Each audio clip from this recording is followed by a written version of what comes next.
Okay, so back to the electrical project on the NV200. It's been a few days. Let me show you where I am right now. So, check this out. Bink. Alright, so I've got my some of the electrical done.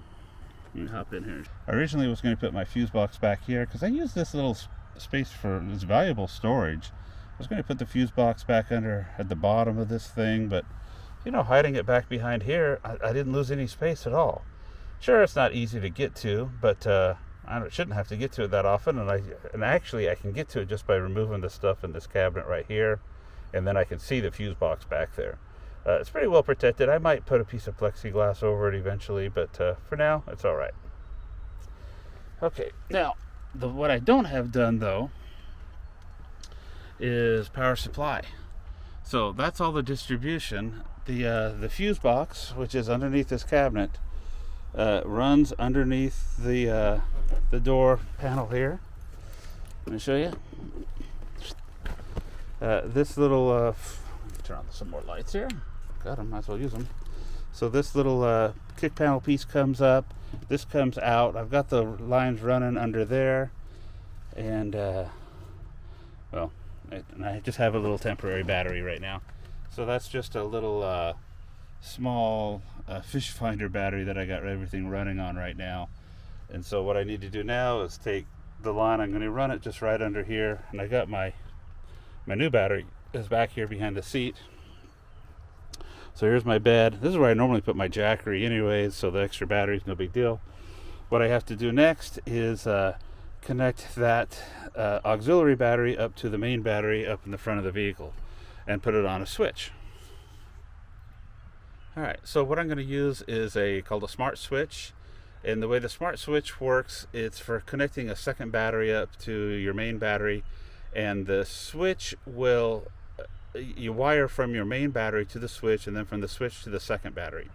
The switch only connects the first battery and the second battery together when it senses a voltage higher than 13.6 volts or something like that, 13 something, which is when the car's running. So when the car's running, it will connect both batteries together, charge up both batteries.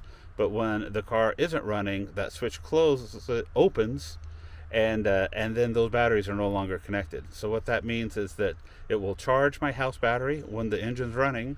When it's not running, it won't discharge the starter battery. So since those will be separate, all the lights that I use in here and everything won't affect my starter battery.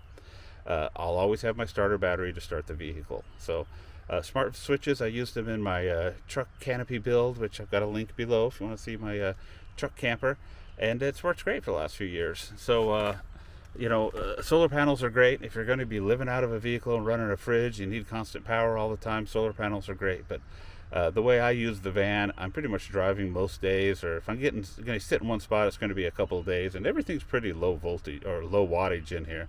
So this 70 amp AGM battery that I have, it would last a number of days, a week probably, for my off-grid uses. But if I go and drive just a couple hours, it will top that battery up, and then I'm good to go for another couple of days. So for me, I don't need solar. Just connecting these batteries up and then driving the vehicle should charge the battery just fine. If I find that I need more battery service, you know, down the road, I might add solar panels, but for now, I don't think I'm going to worry about it. So next thing I need to do is wire in that smart switch. So let's give that a try. There's an NV200 engine here. So here's the main battery. Here's my switch. So it's just a simple switch that this back comes off, and you got two screws. One screw goes to the starter battery, the other screw goes to the auxiliary battery. Then there's a grounding line. When this battery is getting a charge from the alternator, it jumps up in in voltage to 13.4. So it comes on at 13.4 and it goes off when it drops below 12.9. There's a little blue light on here that you can see when it's an actual closed switch and they are connected. When they're disconnected, the blue light will go off. So I've used this brand here. It's a True Am. I don't know. I'll put the link below on this smart switch. It's I like these little units. The last one worked well for me. So the first step is to find a place to put this. So I'm thinking maybe right here. How many screws? So there's 4 screws. I'd only be able to get 2 in there. Maybe right over here would be better.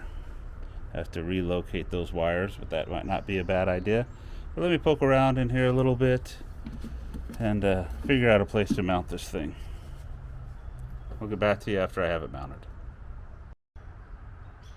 Alright, so that looks like a good location for the switch. So here's my battery right here, and here's the smart switch.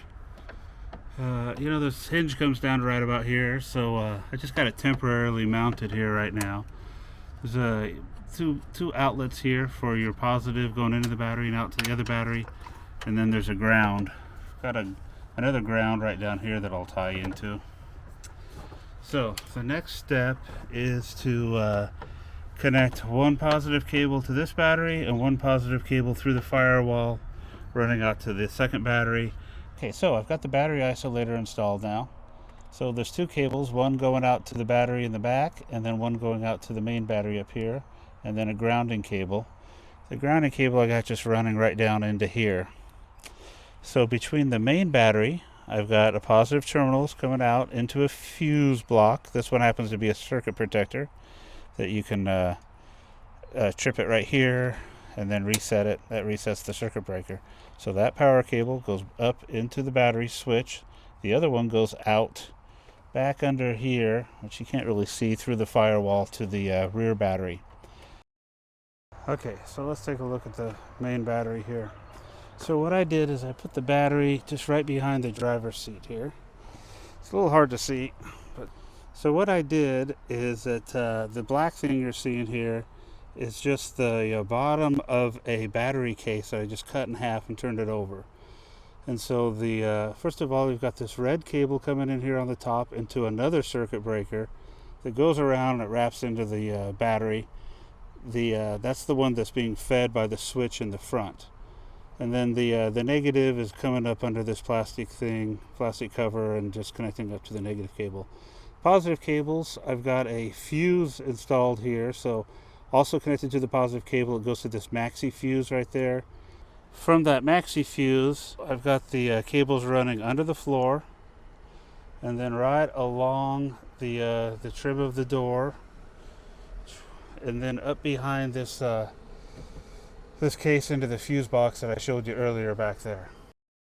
Alright, so I hope that gives you an idea of how I did the wiring of my NV200 van. There's lots of ways to do this. This is just the way that I did it, and you know, I'm pretty happy with the results. I haven't actually taken it out camping yet, so we'll see how it actually works in the field, but I'm pretty excited to do it and looking forward to it, and hopefully I should real soon here. So I hope you enjoy the video and learn something, and if so, please leave a comment down below. You know, the whole reason I do this is not for the money, but it's for meeting other folks and sharing information. I learn a ton off YouTube, and I thought it would just be fun to share the things that I've done to my van and interact with other people out there that are doing similar things, and you know, getting new ideas from other people and sharing the ideas that I come up with. So anyways, that's what's going on here, my NV200. Hopefully I'll have some more videos here of actually getting out and using this thing. So thanks for watching the video. Like, subscribe, all that crap, and we'll talk to you later. Out.